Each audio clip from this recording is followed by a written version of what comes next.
महाराष्ट्र राज्यातील प्रत्येक महत्त्वाच्या घडामोडी फक्त आपल्या बेधडक मी मराठी न्यूज चॅनलवर. महाराष्ट्राचा बुलंद आवाज. विसरवाडी पोलीस निरीक्षकांची दमदार कामगिरी. गुजरात राज्यात जाणारा बेकायदेशीर दारूसाठा रोखत 13 लाखांचा मुद्देमाल जप्त. नवापूर तालुक्यातील खांडबारा शेई निजामपूर रस्त्यावर बुधवारी घडलेल्या थरारक कारवाईत विसरवाडी पोलिसांनी अवैध दारू तस्करीचा मोठा पर्दाफाश केला. खांडबाराहून गुजरातकडे चोरट्या मार्गाने जात असलेल्या वाहनाचा सिनेस्टाईल पाठलाग करत पोलिसांनी सुमारे 13 लाख रुपयांचा मुद्देमाल जप्त केला आहे.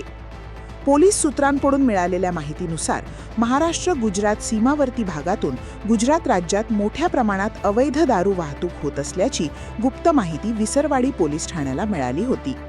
या माहितीच्या आधारे सहाय्यक पोलीस निरीक्षक जयेश खलाणे आणि पोलीस लिनेश पाडवी, सागर चौधरी, श्याम पेंढारे, दिनेश पावरा, वाहन चालक राजू कोकणी त्यांच्या पथकाने खांडबारा शेई निजामपूर मार्गावर सापळा रचला. दरम्यान MH01 CP 5120 क्रमांकाची क्रेटा कार संशयास्पद हालचाल करताना दिसताच पोलिसांनी तिला अडवण्याचा प्रयत्न केला. मात्र चालकाने वाहन वेगात पळवण्याचा प्रयत्न करताच पोलिसांनी सिनेस्टाईल पाठलाग सुरू केला. या थरारक पाठलागात एका शेतकऱ्याच्या मदतीने ट्रॅक्टर रस्त्यावर आडवा उभा करण्यात आला.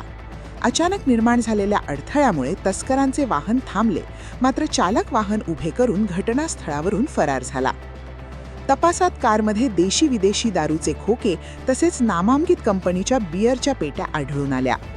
जप्त करण्यात आलेल्या दारूची किंमत सुमारे 2,99,000 रुपये तर कारची किंमत 10 लाख रुपये असल्याचे पोलिसांनी सांगितले. या प्रकरणी विसरवाडी पोलीस ठाण्यात गुन्हा दाखल करण्याची प्रक्रिया सुरू असून फरार तस्कराचा शोध सुरू आहे. बेधडक मी मराठी न्यूजसाठी सुमित गिरासे, विसरवाडी.